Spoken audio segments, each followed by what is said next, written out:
বন্ধুরা আজকে করে এলাম একটা নিরামিষ তরকারির রেসিপি।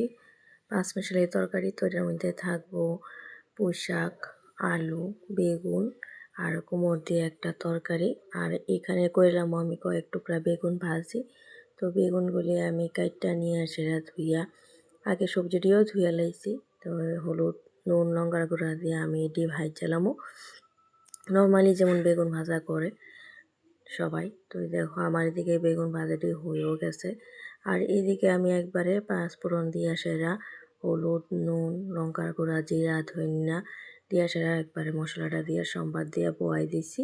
তেজপাতা অদা দিয়ে সেরা একবারে আমি সবজিটি দিয়া লাইছি। তো দিয়া এটা একটু নাড়াচাড়া দিমো, এটা একটু কষামো মশলার লগে কষে ঢাকা দিছি। তো এইদিকে দেখো এটা সিদ্ধ হয়ে গেছে আর ভাজা ভাজা হয়ে গেছে, একবারে সম্বাদ দিয়ে লাইছি।